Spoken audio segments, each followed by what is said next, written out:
Alright guys, what's up? It's Joseph and Dante here. Back with another video. Back with another one. We're starting with the Kono filters for this brewing experiment. What are some of our initial impressions, Dante? This is very different. What I would say is like the inverse of like with the usual filters. Kind of like hard on the inside, soft on the outside. Yes, my initial notes for this was that it was very towel-like and noticeably thicker than, say, standard V60 filters. And you'll notice that we're using a recipe card for all these as was shown previously, and that's because we got it in our shipment and we decided it would be appropriate to use it. So here are the numbers for the first brew. All these numbers will be provided at the end of the video, so stay tuned for that. The reason for the low extraction yields will also be explained in the description of this video.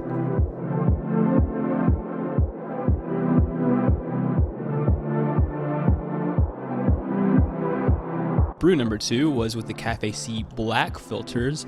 What were some initial impressions on this one, Dante? This was like the most different out of all the filters, I would say.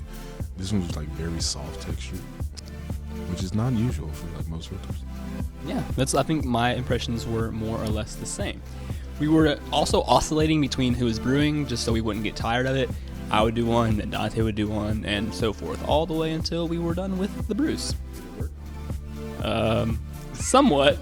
By the end, it was getting pretty wearisome. We also chose to do this experiment at night, which maybe wasn't the wisest decision, but you know.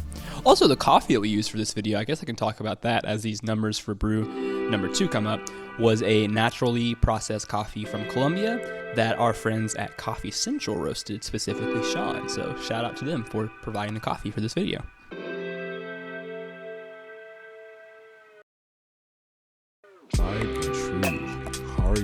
V60. Good times. These are kind of what you would expect. They are the tap ones though, which I know there's a whole discussion around V60 filters and which specifically Hario V60 filters are the best and so forth. There's a bit of manufacturing difference depending on the filters that you get. We just ordered these because they were what was available from Kurosu, which again is where we placed our coffee order from.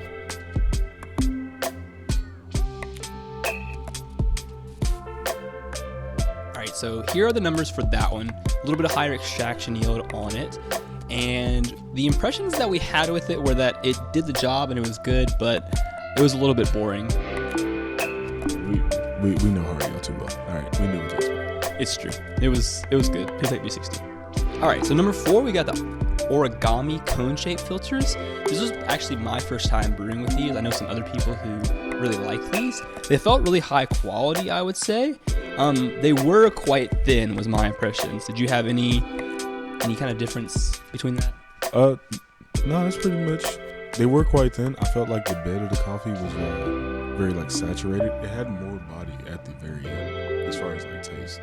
Yes, I did write on my notes that it was sweeter than the V60. So here we got brew number 5. This is Cafe C. I'm just calling them orange because that's what the bag is. There's a lot of different nuances between these Cafe C filters, and I think we ordered all of them, but there might be even more. If you know a lot about these Cafe C filters, you should definitely let us know in the comments because I am really curious to know more about them and do more research. So here are the numbers for that one. Lower extraction yield than the first brew, or the previous brew, and yeah, here's me logging my notes about it.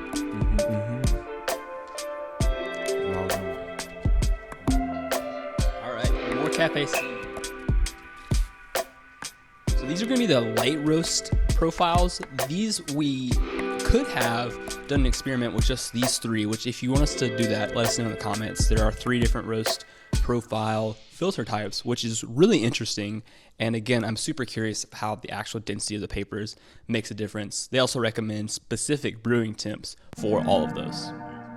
Yeah, it's very weird because this one brewed the longest. I'm not really sure why. But I feel like the coffee ended up tasting very, what's the word? I wrote that it was really smooth and light. Yeah, very light. Kind of, as I guess the filters are called. So. The next one we're moving on to is the same style filter from Cafe C, but this one is going to be for the medium roast development when it comes to the coffee that you would be using. These numbers, again, are kind of going downwards. We see a 1.04 TDS, which is incredibly low. And then our final brew, which was the T83 or the dark roast profile from Cafe C. This one, the overall tasting notes I wrote were that it was nutty and thick. It gave a lot more body to the overall brew. Yep. That sounds great. As you can see here, we got a little tired at this point. It was getting later in the evening and we somehow stopped filming because we were just getting over it. We want to do this again with a little bit more control and maybe space out repetition, as well as doing it blind next time. But overall, we had a lot of fun shooting this video and think that there's a lot of room for exploration. And what you're seeing on the screen now is all of our specific numbers just in one condensed format.